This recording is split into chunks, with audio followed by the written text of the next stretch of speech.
Okay, thank you. Good morning, ladies and gentlemen. First of all, let me start by thanking the organizers for giving me the opportunity to address you today, and as I can see, a very large audience, particularly if one considers the size of the country. It's not very frequent that we can see cybersecurity audiences that large, and that means,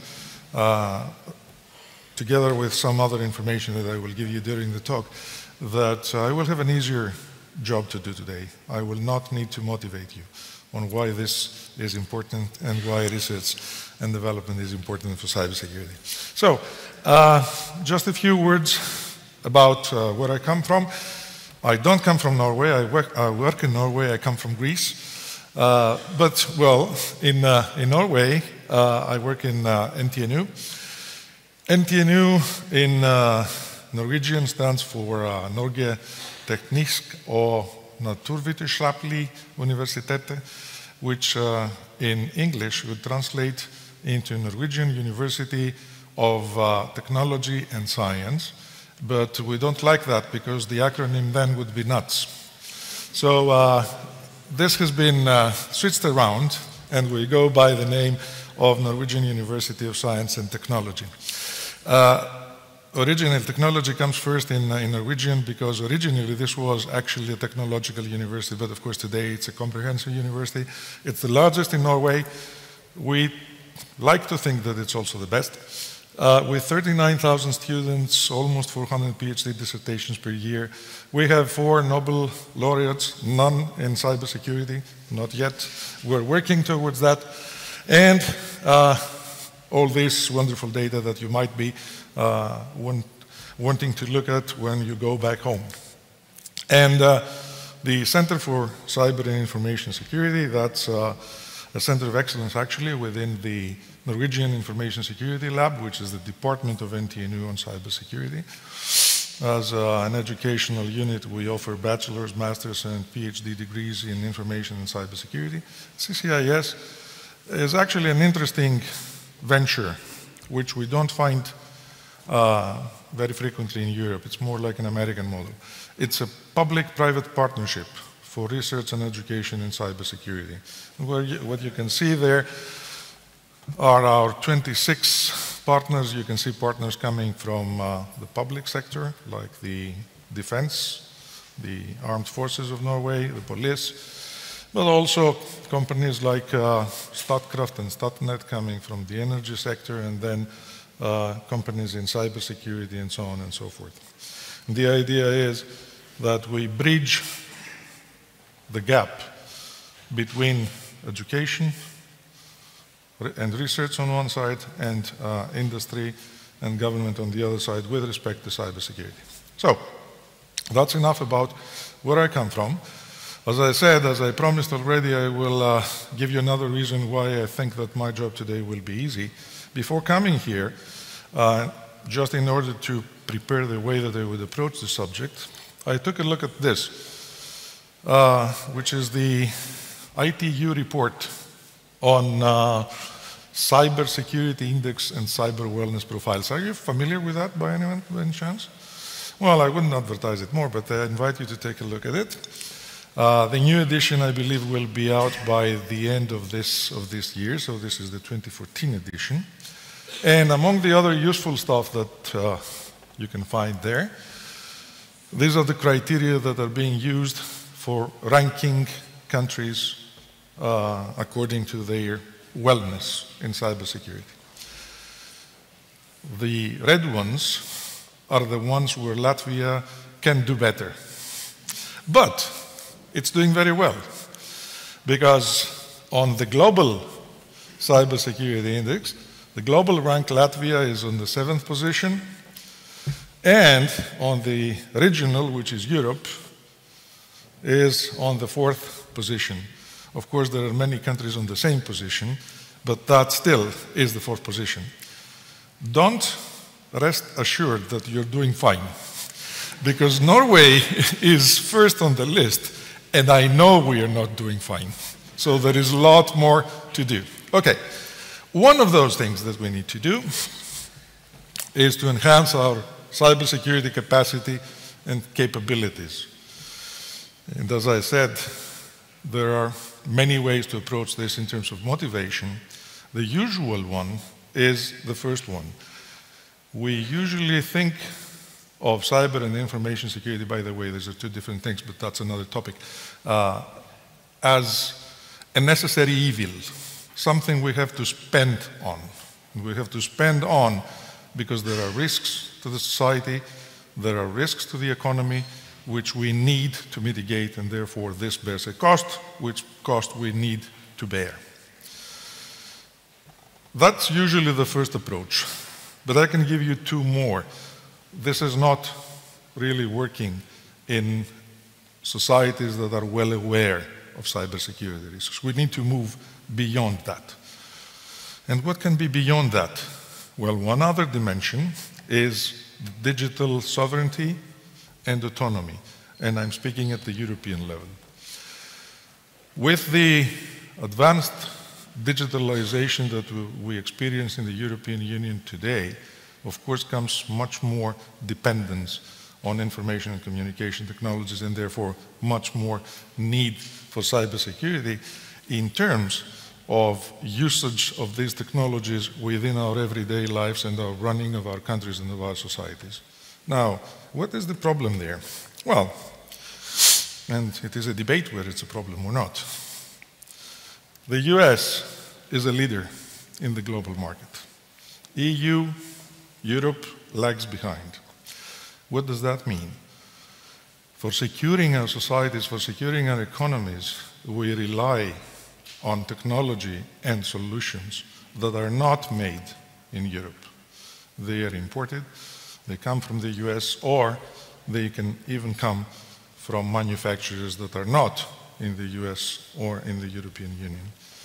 And I guess that those of you thinking strategically can easily see what kind of problems this may create in the future. And the third dimension is the economy and the market. Can we turn the argument around? Instead of trying to convince governments and societies to spend more on cybersecurity to mitigate risks, can we ask them to invest in cybersecurity because this will create wealth? And I think we can. And I will give you some more data on this later on. So we can see that as a way of supporting the vision of the digital signal market of the European Union. And for that, we need to develop our own cybersecurity market and the cybersecurity industry. And there are many examples of European cybersecurity industries that are doing well. Unfortunately, many of them have been acquired or bought by non-European financial interests. Okay, now, coming into research and development, usually when speaking about research, people expect to hear academics speaking about what the trends in research and what the important aspects will be in the next years. I will not do that. I'll give you three perspectives, and primarily I will focus on the industry perspective. So the industry perspective with respect to cybersecurity, fortunately, has been put together officially and has been submitted to the Commission. I'm not sure that you can see that, but of course you will have access to the slides later on, in a report which is entitled Recommendations on Cybersecurity for Europe, which was a report submitted to Günther Oettinger, the Commissioner for Digital Economy, by European cybersecurity leaders in the beginning of 2016. And the major points there make the EU more trustworthy in digital security. Obviously, this is not only about research, right? I mean, it's what industry perceives as being important in the cybersecurity sector area. Support the successful development of European cybersecurity champions, that is, industry leaders in cybersecurity in Europe. Cooperation between European member states and supporting an ecosystem for cybersecurity. Ecosystem is a very popular word nowadays. And of course, it has migrated into the cybersecurity arena. If you're concerned or wondering what it actually means, look into Wikipedia, and if you do get a good understanding, then please let me know too, because I'm really confused sometimes, at least when using the word. What's interesting here is that, of course, all this spans policy, regulation, legislation, governmental issues, and things like that. But what is interesting is this one here, which points to research and development issues. And in fact, among the areas for priority areas for doing something according to the industry perspective, one of them is listed there, which is support research and development. The other areas, of course, are not only about research and development, but they are areas of cybersecurity that industry considers to be important. And I'm sure that you will recognize several that have already been touched upon today. Now, the research community on the other side. And by research community, I don't only mean academia, but also colleagues in industry that are engaged in research. A couple of years ago, the Commission put together what is known as the NIS platform, European Network and Information Security Platform. Are you familiar with that? Yeah? Okay. Well, this was an initiative to support the implementation of the Network and Information Security Directive of the European Commission. It is supported by ENISA, the European Network and Information Security Agency, and it brought together industry, academia, research, governments, and so on. It was structured, this initiative was structured into several working groups. One of them, Working Group 3, was mandated with the task of defining a strategic research agenda for cybersecurity in Europe. And we delivered the result in last year. It was December, I think, 2015. You can find it. You can find it there. But this, what you see now, is a very short summary of what we had defined there as strategic areas of research in cybersecurity. The structure is that the working group first looked at the individual layer, what we need to do for each one of us individually for cybersecurity. Then the collective layer, what do we need to do for all of us together as a society or as groups of people, and then trustworthy infrastructures, which is the infrastructure layer. And under the infrastructures, you can see several different kinds of infrastructures that need to be looked upon from a research point of view. Okay, a brief leap across the Atlantic, only to justify the title, the word and beyond in the title of my presentation, and to give you a different view on how people on the other side of the Atlantic look at it. This is the strategic research agenda of the United States government for cybersecurity, again in 2016. And as you can see, there's a big difference in philosophy. The difference being that this is at a much higher strategic level than the European one. And there's a very good reason for that. I believe that this is due primarily to the fact that strategic agendas in the United States at the technical or the operational level are being defined by other stakeholders, not by government, and therefore government does not need to do that. The other stakeholders do it. Government takes care of the higher strategic level. In Europe, we are still too fragmented to do that, unfortunately. But this is one thing, again, that we are working towards alleviating. Now, latest news about how we bring the eternal problem. How do we bring industry and the research community together to solve our problems? This is a very recent development. It's called the Cybersecurity PPP. PPP stands for Public-Private partnership. This is a contract that was signed, I believe, in July, 3 months ago, between European industry and the European Commission. What is the purpose of that? Well, of course, you're familiar with the instruments, the funding instruments for research that the European Commission has, namely now the Horizon 2020 framework program, right? Well, that's a good framework, of course, but everyone realizes that there are shortcomings. One of the shortcomings is that under this scheme, the Commission cannot find anything that is not pre-competitive research. And even though the latest calls for H2020, particularly in the cybersecurity areas, call for results that would have a technology readiness level, TRL, upwards of 7 or 8, which practically means very close to the market, still they cannot fund anything that is even closer to the market. So one way of doing that is to enter into a partnership with the private sector, which would be co-financed by both sides. I believe the Commission puts in something like $500 million in this framework, and then the industry will put another one for the next 5 years to address issues that cannot be addressed within the H2020 framework. So this CPPP has come up with a strategy. It's expected to trigger approximately $2 billion of investment in the next 5 years to be used for funding new projects in R&D.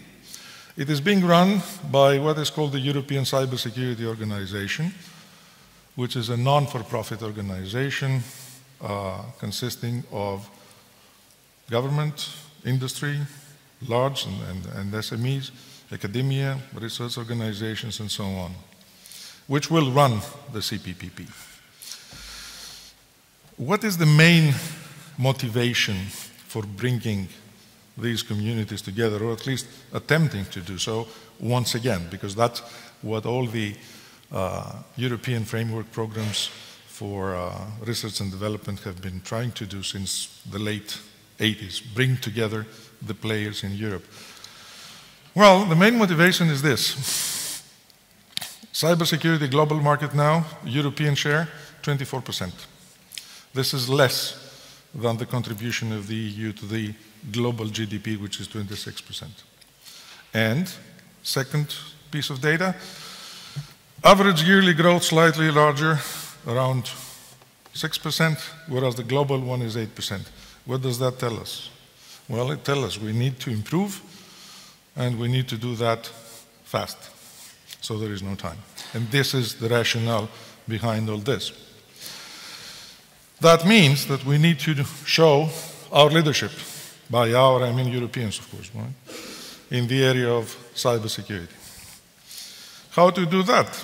Well, first of all, let's see at what are the trends. What are the factors that undermine this growth process?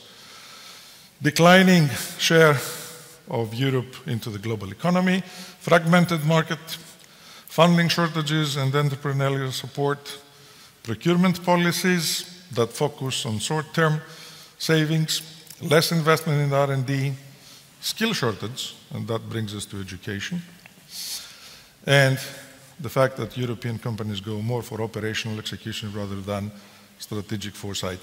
If you look at what has happened in the telecommunication, mobile devices, manufacturers industry during the past, let's say, 5 or 10 years, you will see why some European companies that failed to realize the importance of software actually moved out of the market because of that. And this is happening also in cybersecurity.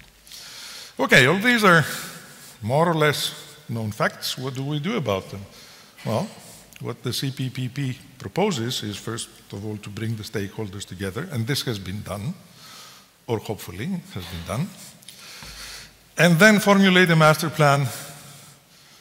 And again, we are used in Europe with master plans, right? But the trick is to come up with a master plan with clearly defined cybersecurity focused areas. Everyone wants to do everything. particularly in research, that's not possible. We have finite, limited resources available. We need to come up with a prioritization plan, what to do it efficiently, and have a win-win situation. So we need to focus on high-end business-to-business and business-to-government sector, economic sectors in which we are strong, and you can see some examples there, cyber subsectors that will specifically address challenges of these industries, the above ones, and will create a home market for European players, and take the needs of those players into account when doing research and development projects. This is a major trend also in Horizon 2020 lately. It has to be, any research proposal that you submit has to be user needs driven. The times when we, I mean myself and other fellow academics, used to get funding from the European Union for producing paperwork are over. Now we need to produce results that are much more closer to the market than ever. And of course, this makes it more difficult for universities and research institutions to participate in such projects, but it also makes their participation much more useful than what it used to be in the past. Instruments that are foreseen within this initiative, these are not in a priority list or in any form of hierarchy. These are listed in that order. The simplest first, cyber coordination. These are some coordination and support actions that all R&D framework projects need to have so that they're not doing the same things over and over again. Then there is a second type of instrument called cyber pillars, which are socio-technical ecosystems for innovation and experimentation and training. And two kinds of such cyber pillars are foreseen. One for innovation and another one for training and education. Actually, what they will be doing, they will be performing, these are either single organizations or networks of organizations that will be performing 6 core functions. They will provide platforms where anyone, well, not exactly anyone, but an open, let's say, constituency would be able to experiment, to test, to validate, to certify products or services related to cybersecurity. A particular short comment on training and education, because it has come again and again, even today, and it always comes into these discussions. You know, one of the questions that security professionals and all those of us involved in security research and education that has been not answered yet completely is, what is information security and cybersecurity? Is it an issue of technology? Is it a matter of management? Is it both? Is it something else? And I'm sure that if I had the time to run a very small poll among you, I would be getting very different answers. Of course, you know that there is a saying that every cybersecurity lecture should quote at least once Bruce Schneier. So my quote of Bruce Schneier here is that if you think that technology will solve your cybersecurity problems, then you don't understand technology and you don't understand your problems. And I can give you a very good justification of that. What's the point in going, as Bruno does every day, going into the CEO or the CFO, even worse, of a company and trying to convince them to spend €1 million on cybersecurity when one of their employees, like one of those nice guys that were interviewed on the street, and with only a couple of questions revealed their password, will make all that fortress of cybersecurity collapse in seconds. Security is a human issue because simply the weakest link is the human. And there are other examples of that. And therefore, the need for training and education and awareness, not only training and education, but also awareness of the general population, like, for example, the Israelis do, starting from the primary school on security issues. And I think they know something about security, at least more than we do. Fine. Now, there are, of course, the usual technical projects, and these are the areas that appear as priority areas. The budgets have not yet been put against them. What I'm presenting now, today, with regard to the CPPP, is still work in progress. Draft 1.13 arrived in my mailbox yesterday evening. This is not yesterday evening, it is draft 1.10, which is from last week. So when you see that publicly, because it will become, there may be differences from this, but I don't expect them to be great.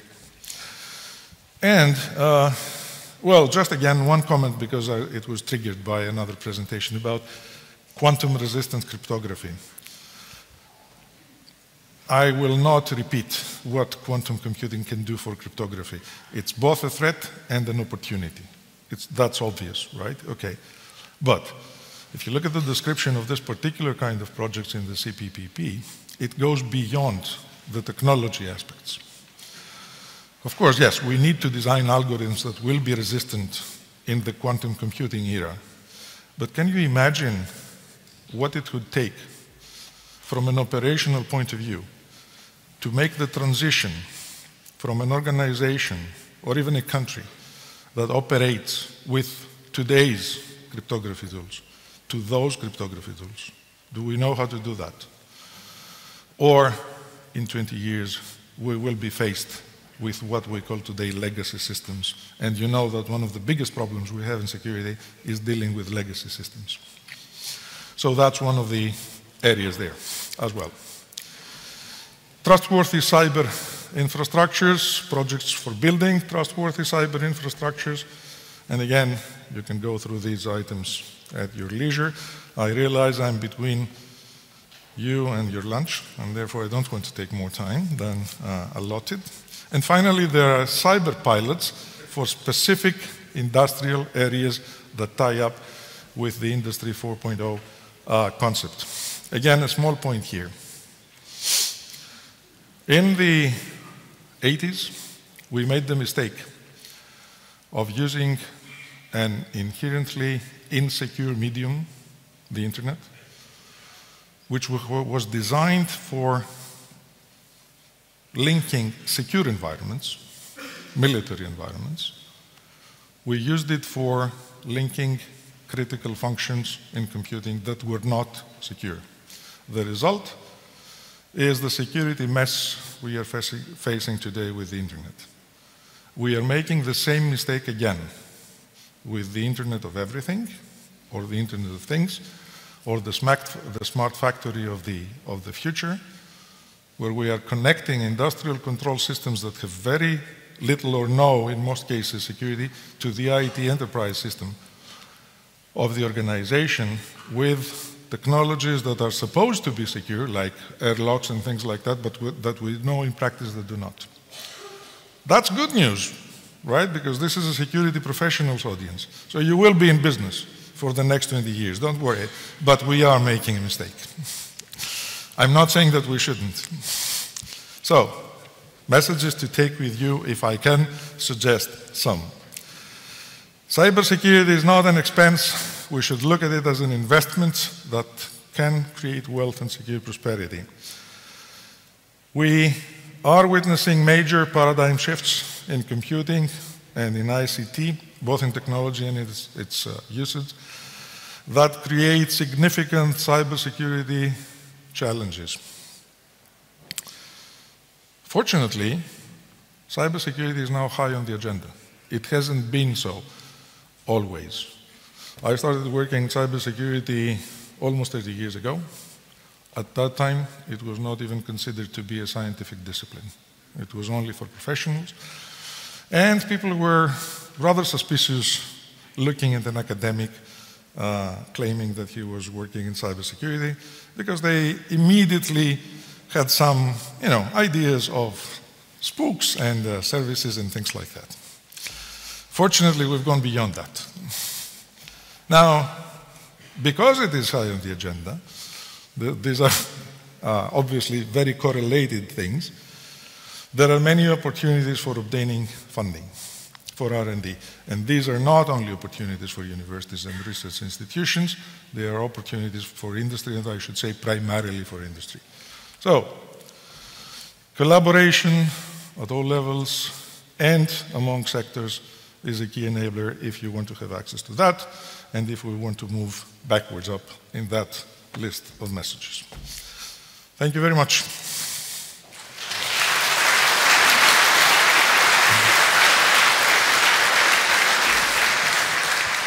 Do we have any questions? So Barbara has one. Yes, I will use the opportunity to be on the first row. In Latvia, we are really struggling to put security as a science discipline, to start having students in this discipline, because simply we don't have people with PhDs in this discipline. So there is nobody who can, or at least, or very few people who can guide students in this area. So how other universities deal with that? What is your experience? Okay, well, I can give you experience from 2 countries at least, personal experience. One from Greece and the other from Norway. In Greece, we don't have that problem. We have PhDs. And we have students. We don't have enough support. But I guess this is the usual complaint of every university in the world. In Norway, they have a similar problem with Latvia. Not enough PhDs. In NISLAB, the institute where I work for, I believe we are 25 people in all, professors and associate professors. I think that Norwegians are no more than 5 or 6. The rest is international faculty. The same applies to our master students and to our PhD students. And in fact, the percentage of Norwegians among our PhD students is even lower, and this is a concern. And it is a concern not because we don't have as many students as we would like, because this is a truly international environment, but because we should provide the country with native, educated people in cybersecurity. Obviously, there are positions in both industry and government that would require, or at least very highly desirable, Norwegian citizenship and origin. So, my response to that would be, you can go international, and this will work because there is still demand internationally for good education in cybersecurity, but still you're met with a national challenge that you should educate your own nationals in the area as well. You cannot rely on internationalization alone. So there will be another question from my side. So what do you believe is the most important discovery in these years related to cybersecurity as a science discipline? That would not make me popular with many of my colleagues. It's a good question because it makes me think. But well, I would say it's not a single discovery. If I did that, I would fall into what I have already said, that I don't believe that technology is important. There are many technological things, but I think that probably the most important finding has been that this holistic view of security, that we should take it from technology to humans to management to everything, that we have come to agree upon, at least many of us, is one of the most important ones. Okay. I know I have evaded. Okay, thank you, Socrates. Thank you very much. It's a great presentation.